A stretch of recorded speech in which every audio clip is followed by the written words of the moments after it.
welcome to the Jann Arden podcast. Wow, it's great to be back. These weeks are flying by. It is August. Winter is coming. Come on. No, as they say in Game of Thrones, winter is coming. Sarah Burke, how are you? You're at your parents' cottage in Midland, Ontario. Midland, Ontario. Is that north of Toronto? It's like on the way to Parry Sound. So you pass Barrie on the way. So we're about an hour and 40. Depending on traffic, it can be over 2 hours. But here we are. And your mom is in the background. Let me say, I'm so jealous that you have a mom. I'm You're there with sorry. your mom. No, my gosh. You're not 60 some odd years old. You should have your mom. I've been calling you Auntie Jan if it makes you feel any better. Oh, that's great. I have always wanted to be the crazy ass aunt. I'm at home, which is really nice. I've had a really nice few weeks at home. And tomorrow I will be spending the day on the set of Heartland. I'm very excited. Ooh. I don't even frickin' know if I'm allowed to say this. I'm sure I am. I am playing a really fun character who is a zany author. Ooh. Such a good fit. And so I'm going to be doing that tomorrow. I have to be on set in the makeup chair at 5:42 a.m. What kind of a random call time is that? Your skin's great. Do they know they don't have a lot of work to do? Oh, thank you. I don't know what the deal is going to be, but I'm very excited about it. And I'm going to be making over $300. That's very exciting. But you know what? And a lot of people will be asking, because I've had some friends ask me about, well, what about SAG? What about the strike? And there certainly are some productions, I think, that certainly have solidarity for all of that, but it doesn't affect the ACTRA people here in Canada. Oh. It is a different union. Some actors are ACTRA and SAG members, but this production is going forward and, so I have nothing to do with that, and I hope nobody writes me horrible letters. Did you saying that I'm apply a horrible for person? Did you apply for this one? How does one get on Heartland? They just came to me. They went through my agent. But also, having said that, Tom and Jordy, the producers that I know quite well, worked on the Jann Show. They were my producers, my Alberta producers on the Jann Show. Beautiful. Which, if you're an American listener, we're on Roku in the United States of America. So if you want to see the Jann Show, you can just go to Roku and stumble across us. Anyhow, movies, actors, it's a perfect segue to start talking about the Barbie phenomenon. I haven't had a chance to see it yet. I'm dying. The phenomenons going on in the world right now are very female. I just want to say that. Taylor Swift, knocking it out of the park time and time again. We're going to talk about her later in the show, about her Canadian dates coming up. But yeah, the Barbie movie, directed by Greta Gerwig, has surpassed the $1 billion mark, a record for a female director. This is a first for her. And a summer blockbuster. You love to see the success around it, right? Well, coming out of what we've come out of and empty theaters for a couple of years, this has got to be really encouraging for the industry in general. I went to a matinee at 1:50 at Chinook. It was packed. So when my friends and I were we went online to get our tickets, I'm like, oh my gosh, you guys, we got to get moving here. The whole front orchestra is done. There was a few seats in the very front row where you literally have to be farsighted in order to enjoy the movie so that you can just be looking up somebody's nostrils the whole film. But we found 3 sort of on the side, on the left, and everybody had the greatest time. It was like being at a high school football game. Everyone had popcorn.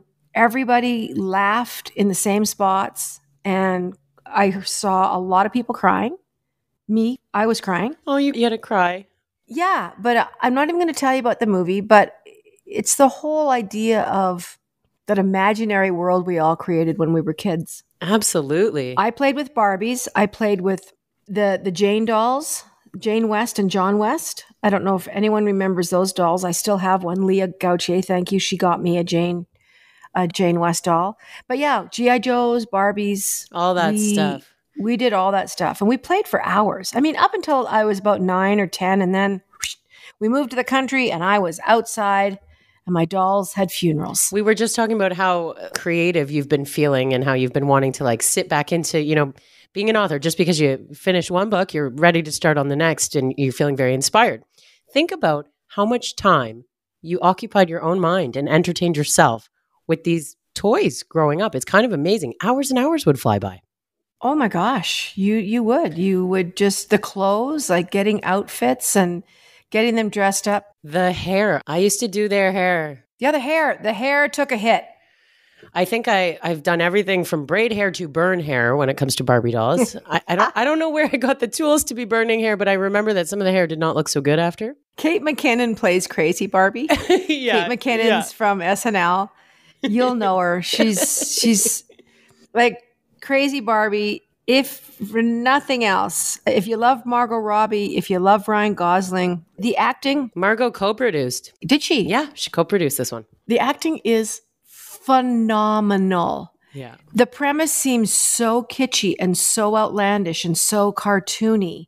The sets are incredible, but the acting, Kate McKinnon. Crazy Barbie. I couldn't even look at her without bursting out laughing. The entire crowd, when she came onto the screen, God forbid you should ever act with that woman, because you will not be seen. You will disappear. You will be a fly on the frickin' wall because she just steals every scene. So when you were talking about hair, cutting the hair off, I know that we melted Barbie's legs. You melted legs? Oh yeah, we melted legs. I think Torture I don't know for what Barbie. the premise was. Yeah, it could have been. It was probably maybe an earthquake or something that had happened. Who knows? It only happened the one time, and only the one Barbie got it because my mother was furious. That costs money, and that's ridiculous, and you could burn the whole house down. And she wasn't wrong. I mean, when rubber starts on fire, right? And the smell that goes along. I can remember that smell from my childhood right now, actually. Pretty sure G.I. Joe did it. G.I. Joe was responsible. Yeah, blame that guy. I've talked about this on the show before, as having mom's maxi pads as beds, as hammocks. Yes. So maxi pads back in the day, hello ladies that are in menopause now, they used to have, there wasn't adhesives. You tied the maxi pads onto a belt that went around your waist to kind of hold it in place. Oh my Yes, God. ladies, that kind of predated me. That was my mom's time. I didn't have my period yet, but in my mom's day, that's what she had. I was mortified when she showed me that drawer as a child. You might need these. This is where they are. I'm like, I don't want to talk about it. I don't want to talk about it. That's what Barbie and Ken and all the guys would sleep on, the G.I. Joes. I'm glad they had comfortable places to lay their heads. Oh, so comfy. So good. You know, I have to say, I was really judgmental coming into the idea of this Barbie movie. You know, my first thought was kind of like, oh, it's a kid's movie. And after, you know, what I've seen in the headlines over the last few weeks, even I listened to this great podcast. I'll link to it in the show notes if anyone wants to listen to it. Not to give another podcast so much love and competition here, but The Daily from The New Yorker, they've got kind of like a history of the marketing of Barbie and kind of the, we'll call it origin story of the woman, the Jewish woman, Ruth, who started the idea of Barbie. Talk to me a little bit about her. So Ruth Handler co-founded Mattel, which is, you know, the toy company behind all of this, with her husband in 1945. When she pitched the idea of an adult-looking doll to the company executives, they kind of laughed in her face. They said no mother would buy their daughter a doll with breasts. So then it's 1956. The Handlers are on a European vacation, and Ruth sees a German doll, and that doll was based on a comic strip about like a pinup figure who was really kind of like voluptuous and sexy and meant for the soldiers during World War II. So she brings the pack of dolls back to the US to prove to Mattel that they could do something similar. Then Barbie debuts at the 1959 Toy Fair in New York City wearing the now iconic black and white striped bathing suit that we see Margot Robbie wearing in the film. Now, there's lots of complicated stories out there about Ruth Handler and financial statements and fraud and that kind of thing, but there's also the story of her battling breast cancer. And she also went ahead and hired a team of women to work on a product for lifelike fake breasts designed for and by women. They were called Nearly Me. So that's a little bit of the background there. Oh, and this is one of my favorite quotes that I pulled from the LA Times.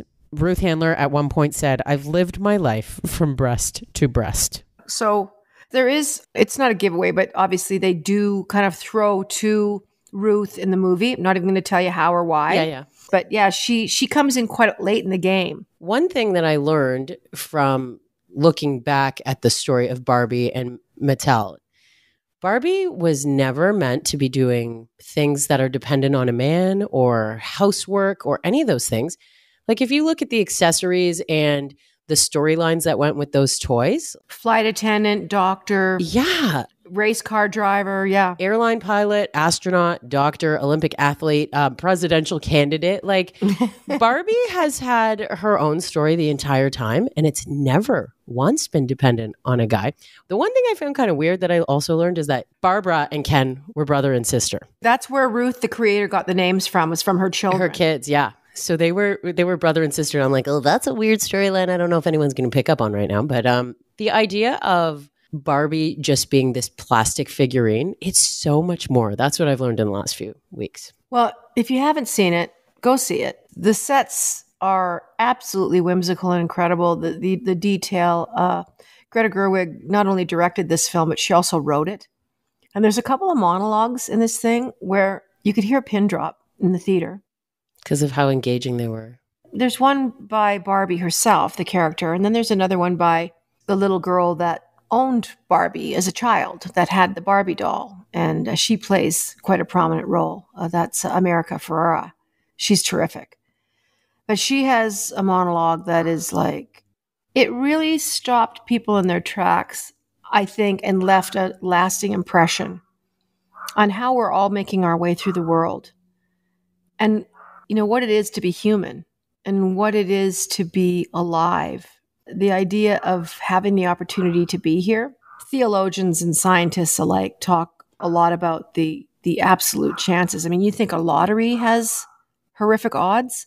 Being a human walking on this planet right now in 2023 in a body is trillions and trillions to one that these two cells got together, that a soul inhabited this little body. Like, the odds are astronomical. There's a good way to use the word astronomical. But anyway, terrific movie. And it reminded me too, favorite childhood movies growing up and how they affected us. And I think yours are going to be a lot different than mine because we're like a generation apart. I was trying to think of childhood blockbusters when I was growing up, and it would definitely have been Star Wars. That was a phenomenon. And as I was a little older, I was probably closer to my 20s, and late teens would have been Indiana Jones. Okay. Those were the big things. E.T., of course, was another giant. Yeah, so those were certainly things that I can remember. My dad was a huge movie fan. He loved the movies. He loved Westerns. And we went to a lot of drive-ins, double features. So the first movie we saw was always, it was way too light and you could hardly see it, but they always kind of had the B movie to start first. Yes. The James Bonds were always huge. That was a big childhood, amazing memory. I love the James Bond movies. And there was a series of Sinbad movies that they made with claymation. Like way back in the day before CGI, they did this stop and start photography of thousands of incremental little moves with clay. It was so creepy. There was a Cyclops, and you know exactly what I'm talking about if you're anywhere near my age. So what would have been for you? You would have been looking at the 90s. Specifically, I was thinking about movies that actually took place in summer. And The Sandlot. I know I've mentioned The Sandlot before. One of my favorites. I love The Sandlot. Yes, that's such a great movie. I know it's not probably like blockbuster status, but have you seen the movie Now and Then? Rosie O'Donnell. I've never even heard of it. What? You got to watch that in your movie room. All right. Now and Then. Okay, let me pull up the synopsis. Rosie O'Donnell. I've never heard of this movie. Where was I? I was probably drunk. Okay, it came out in, let's see, what year was it? 1995. It's directed by Leslie Linka Glatter, Christina Ricci, Rosie O'Donnell, Thora Birch, Melanie Griffith. What? Here's the premise. 4 childhood friends who are now in their 30s are having a reunion. Their lives have gone separate ways, different ways. Together again, they reminisce about their younger years, especially the eventful period when they were 12. So it's like the 30-year-olds kind of with flashbacks. Oh, they're looking back. Okay. There were crazy things they went through in puberty with boys. I think Devon Sawa was in the movie. So talking about childhood crushes, like Jonathan Taylor Thomas, Devon Sawa, like those were my guys. Like at the time, I think Christina Ricci would have been, it's before Casper or around the same time maybe. When did Casper come out? Gosh. 1995. I'm bang on. Same time. Same year. 1995. Okay. So I loved movies like that. And, I don't think we went to too many movies as kids. It was more like if one of the kids was having a birthday party, we'd go to a movie. I didn't do drive-ins, to be honest, until I was old enough to drive. Your parents didn't go to drive-ins? Because we had proper movie theaters like right nearby. So it was just easier to go to, the local spot there. But when I was maybe graduating high school around that time, when we first got to like get our license, take the car for the night with the friends, that's when we were going to drive-ins. So did you ever watch movies and think, oh, I wish I could look like that, or I don't look like those girls, or I don't fit in, or was it ever something that kind of brought a sense of, I don't know, yearning and a bit of sadness and a twinge of envy? I know that I kind of went through that, I think. Yes. Looking at girls, especially when I was 13, 14, 15, the boys definitely didn't like me. I remember this one boy saying, you're standing in the hallway and you're thinking, I can hear what you're saying. Anyways, this boy that I loved, I won't say his name because I know him to this day. He said, yeah, she's really cool, but she's not the kind of girl you'd go out with. What the heck does that mean? I think just because I was a tomboy, and I think I was too strong-willed. And we had a small high school. There was 42 kids in my class. So the pickings were slim. Right. Like the same girls had a lineup of the same boys. So-and-so would go out with her, and then she'd switch to his friend, and then his friend would go out with her. Like it was so kind of... I got the idea of romance from movies growing up for sure. Like that idea of being able to like have a French kiss with a boy. That definitely came from movies. And funny enough, in that movie Now and Then that I was just talking about, there's a character who's like, filled in and maybe maturing faster than others. Uh-huh. And then Christina Ricci's character, who is Rosie O'Donnell, when she's in her 30s, is the tomboy. So I bet you will really enjoy this movie because you get both sides of that. Now and Then, I'm going to do it. I'm going to absolutely do it. Did you ever see The Exorcist? Sometime in the last few years, I feel like I saw it. Okay. Not when I was younger, but when I was younger, I saw it, and that was definitely a mistake. It was not scary to me. Yeah, there's a clown in a sewer, two really shitty combos. But still, it just wasn't. Do you know why it wasn't scary to me? Because it wasn't the devil. Anything with religion or Catholicism, dark, crappy Catholicism, I'm not trying to offend. I mean, horror movies that used religion and the crosses and priests and creepy nuns as a premise for horror movies. And The Exorcist I never watched it. In fact, my older brother, God love him, he said to me, don't ever watch that, Jan. I don't want you to ever watch that movie. He knew it would scare you. Yeah. I mean, I've seen stills of Linda Blair. I've heard her talk about how it affected her for much of her young adult life, that role. But no, I'm not horror. My friend Linda Jane, hi Linda Jane in Tasmania, she loves horror. She freaking loves horror movies. I like it now, but I was really scared as a kid. And because I was the oldest in my family, just me and my sister, I'm the older sister, all my girlfriends growing up had older brothers. So they would put on, it, and there I'd be sitting with I'll never forget, with my friend Jamie Diamond. And when I went home, my mom was like, what is wrong with you? Like I thought the ceiling fan in my room was going to somehow be a knife that would come kill me. No. Scary. But that's what I mean. Our brains. We're impressionable. We're just taking in so much stuff, and it's just not something I've ever been interested in is horror movies. Change the subject, please. Coming back to like idolizing actors or actresses and maybe having like a teenage crush, who are some of those? And it can be music too, like people you saw on screen, whether it was like musicians or movie stars. I do not have to think about it. Tell me. Welcome Back, Kotter was a huge sitcom.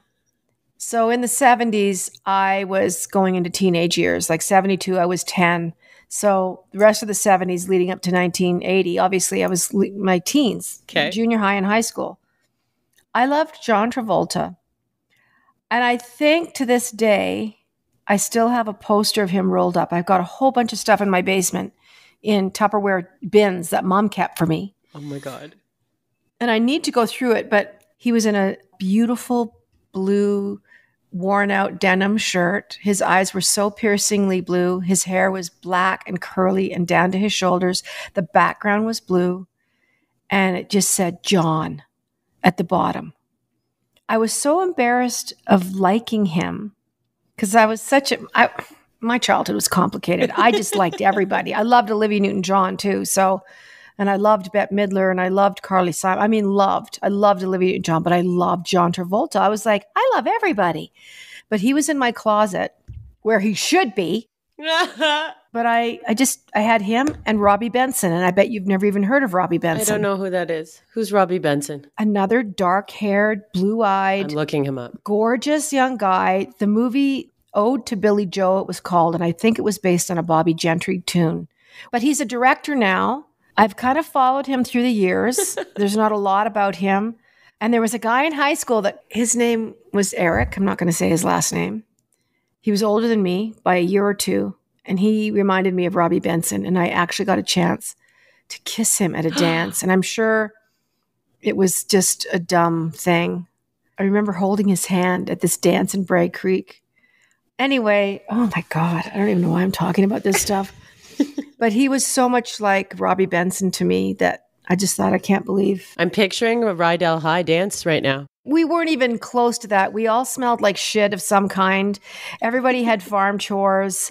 You smelled of gasoline and BO. And the dances ended when the keg ran out. Of course. Everyone would leave. The fact that there was a keg at your dance, that would never happen in Richmond Hill. God, there was kegs. And people were pumping that pump to get the beer out. And it was just... Okay, another childhood crush. When I see their happy faces. Do you remember the television show Seventh Heaven? Yes. Okay, yeah. How a young Jewish girl fell into loving Seventh Heaven, which revolves around, like a family that's really into church. It was kind of funny. But Barry Watson, that was one of my crushes. Had posters of him on my wall. Barry Watson played, what was his name? Barry Watson played Matt Camden. You had Jessica Biel playing Mary. And then Backstreet Boys and NSYNC, like those were the guys that, outside of Barry Watson, who I had posters on my walls of, I had this calendar. I had a Backstreet Boys calendar. Did you ever kiss your posters? Yes, totally. Mm-hmm. Totally kissed my posters. AJ from the Backstreet Boys, I remember he was my birthday month, March, our birthday month, and he was holding a sunflower. And I didn't change the calendar when it was April. I was like, I need to see this all year round. Did you ever practice kissing on your arm? No, I didn't. I tried to just kiss the boy behind the portables. And if any of my girlfriends from elementary school listen to this week's podcast, they'll know exactly who I'm talking about. What's his name? Come on. Paul. His name was Paul. He was a year older. Hi, Paul. He was a year older. That was always so risky. What was worse, though, Sarah? Mm-hmm. Older or younger? I don't know. I never fell for the younger guys. I always liked the older. Growing up is not easy. I bet you there's a few people kind of squirming with discomfort, thinking like about... my dad downstairs. What? You made out behind the portables? I know. But just the discomfort of growing into a person. Puberty is... I do not envy any parents going through that with their children, because I'm sure they bring into the conversation their own feelings, their own memories of their difficulties in school and parties they were at kissing boys and getting felt up for the first time. And that kind of awakening of, doing things. And they're thinking about their daughters and their sons going, every alarm in their heads are probably going off, going, I don't want my child to have to go through that. But unfortunately, and I am allowed to have an opinion. I'm not a parent, but I was a kid. Okay, so I'm allowed to have these memories and to comment on this. Anyway, it's hard going through it, but what I was going to say is that you can't remove obstacles. The only way is through. The only way is through, and you can't. And I'll tell you what, you tell your kid whatever you want. You tell them this and that, and don't do this, and don't touch that, and don't jump off of there. It's not going to make any difference. They're going to do it anyway. Kids learn. Exactly. I almost think it would be worse telling them. My mom would say to me, God love her, you're going to do what you're going to do, Jann. There's nothing that I can say to you that's going to convince you otherwise. And so my mom was very wise. And she also had an older son that was putting them through the ringer. And so when Pat and I kind of came up through the ranks, they just had been like, these kids are going to do what they're going to do. But my mom also trusted me. in some way, she trusted my decision making. She said, no one's going to be harder on you than you. And that I know about you, Jann. You are hard on yourself. When I was a kid, my mom had zero trust in me. Also, part of being the oldest sibling. You were the youngest? Middle. Growing up, it's a hard thing. You're listening to the Jann Arden podcast and show. I'm just going to get out of this conversation and take a bit of a break because I'm just like going down memory lane here. We could talk about that for a long, long time. And I don't want to pry too much into your life right now because your mother is in the room at your cottage. We're going to talk about the Taylor Swift Eras tour coming to Canada when we come back. Don't go away.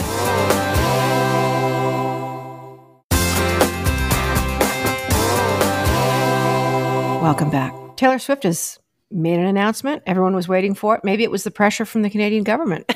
Sure. Trudeau made some kind of plea. You know, I think the dates were there. They just couldn't announce them.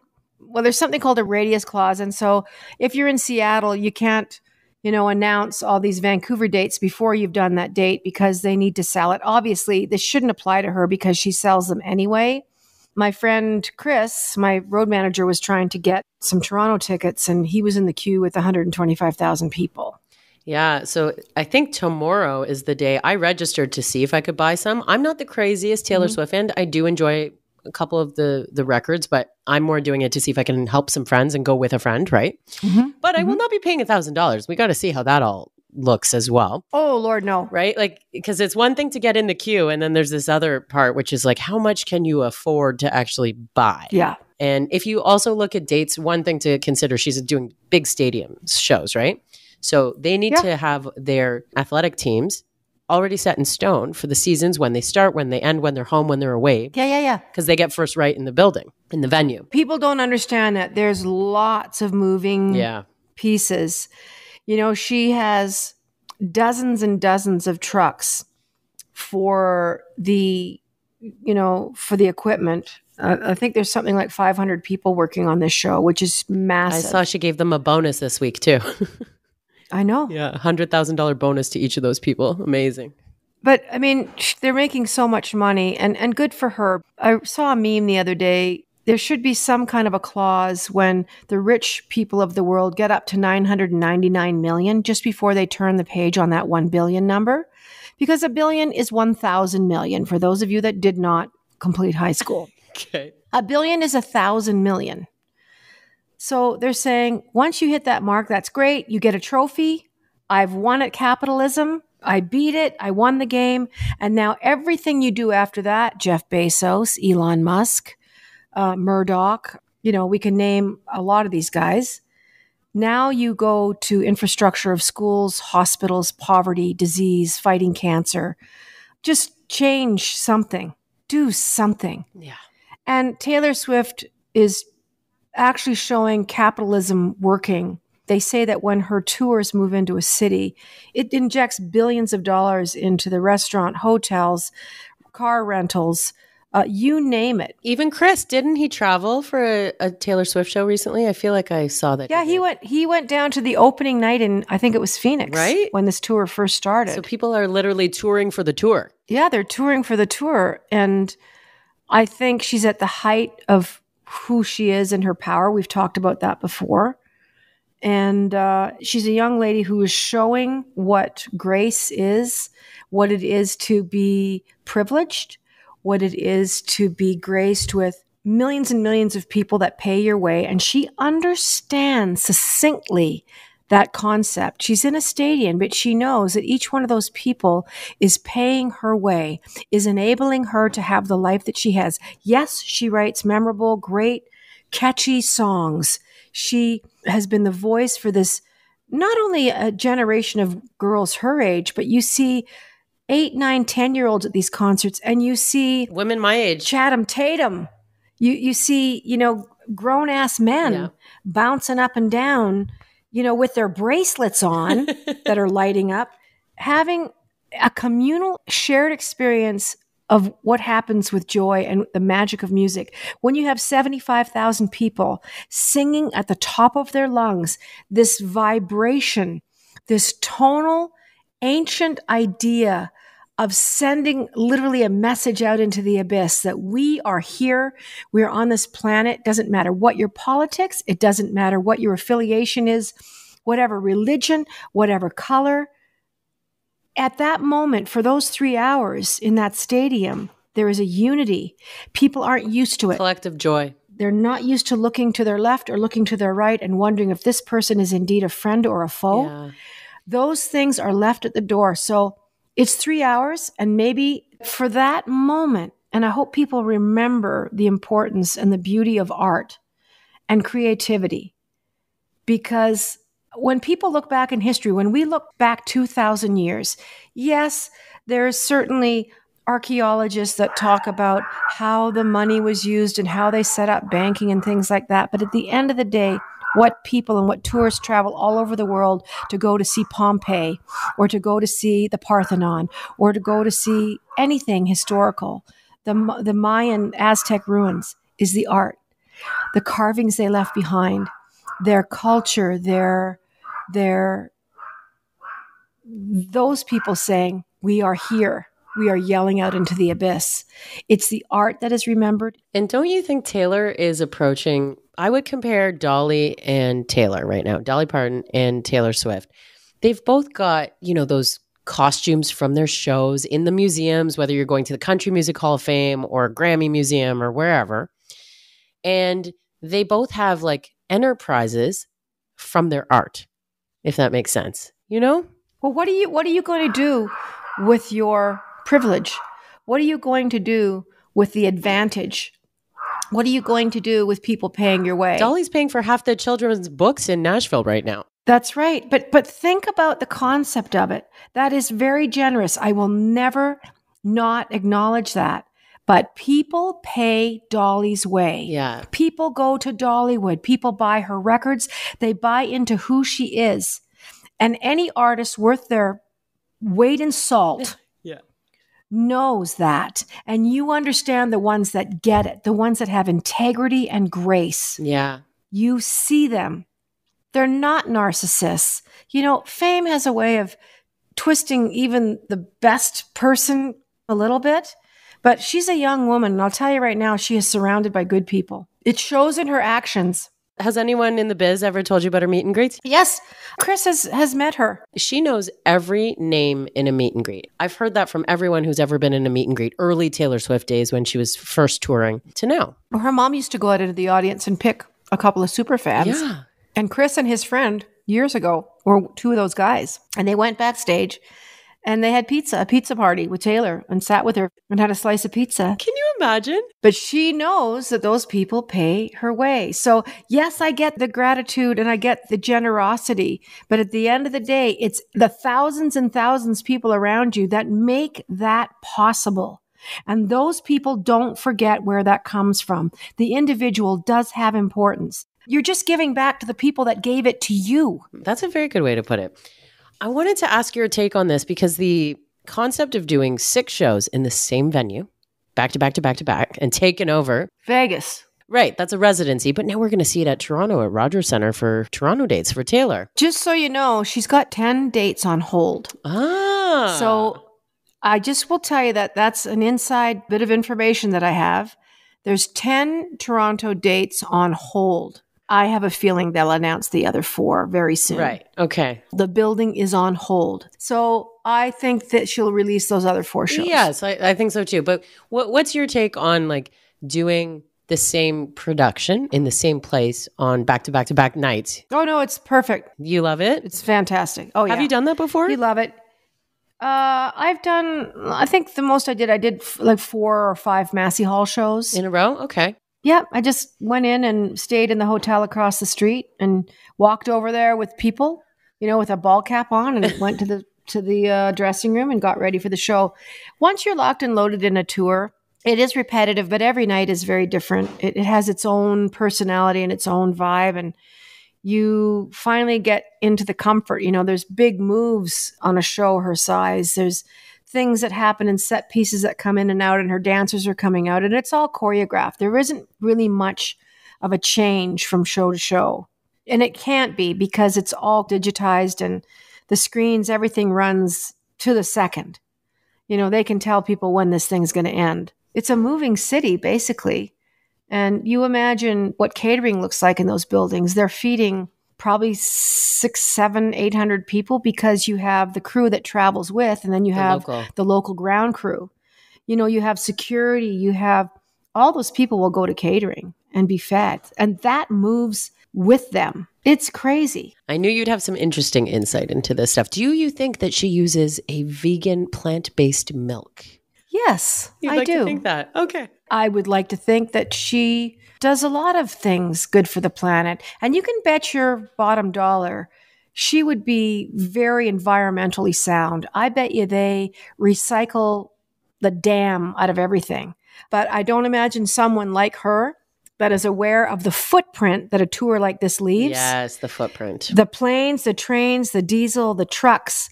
You cannot be in a position like she is and be unaware of the environmental stuff you leave in your wake, because it's big. All the people, all the porta potties, the water usage. So she would be aware. I'll put a link in the show notes if anyone is interested for her documentary, Miss Americana. It came out during the pandemic. Just if you want, a window into what her life and career has been like leading up to this big tour. And knowing that this podcast goes out after tickets have gone on sale, we hope that you got your tickets. Keep trying. Even though they've tried to stop the scalping stuff, Sarah, there's going to be tickets out there. Yeah.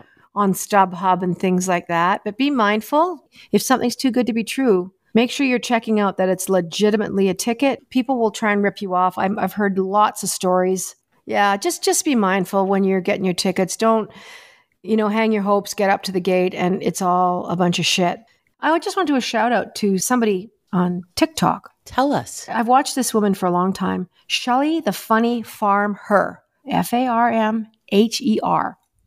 And her and her husband have a sanctuary farm just a couple of hours outside of Halifax. And I went on to her live today, and she was kind of freaking out. She goes, "Oh my God, Jann Arden's on our live." It was so cute. Shelly is hilarious. Oscar, her male Holstein cow that she's had since he was a couple of days old, is like over 6 feet tall and 1,600 pounds or something like that. Anyway, she's worth the follow. She's also on Instagram. Her daughter has a horse sanctuary with her partner, and her handle on Instagram is Dykes Down the Road. So good. It is the greatest. So I started following them today, and her and her partner have horses, and they have a beautiful spot. Man, Nova Scotia has got the most beautiful land. There's some great people there. Allison Cornell and her partner Kate, my friends. Allison from my band is out there, and they have some properties. Rose Cousins is in Halifax. Love Rose. Anne Murray is in Halifax now. I mean, we're just going to move. We got to move now. Yeah, her daughter Dawn Langstroth is out there. Anyway, we actually had some fan comments, and yes. Sarah, you're in charge. Okay, so first up here, Karen Holland sent us a note at the Jann Arden Pod on Instagram. She said, okay, so I just listened. I'm the same age as Sarah's mama, so there's that. I'm wondering if there's comments that you get, Jann, about working after 65. Like she knows that you're kind of approaching that time. I love my work. I'm planning to stay for maybe 3 more years, but the comments from people on why I haven't retired is tiring. Can we please discuss? Love you both. Why would you care what anybody else thinks? She needed to hear that. First and foremost, how many times do we have to be told that? It doesn't matter what anybody else thinks or says. It simply doesn't matter. And my mom would say, if someone told you to jump off a cliff, would you jump off a cliff? No, exactly. It's an old story. It's a tired story. I don't think retiring is even really that smart. Yeah, sure. If you've had a job that you've done for, 30 years and you just don't want to do it anymore. Yeah. But part of you is going, well, then what? Oh my God, there's so many then whats. Don't worry about that right now in the moment. Do your whatever you're going to call it officially from that job, and then go start doing things that you like to do. There's a billion people out there that are looking for experienced, intelligent people that have integrity and compassion and loyalty, and you will not have trouble finding a myriad things to do. I'm telling you right now, we need people. We need people doing all kinds of jobs.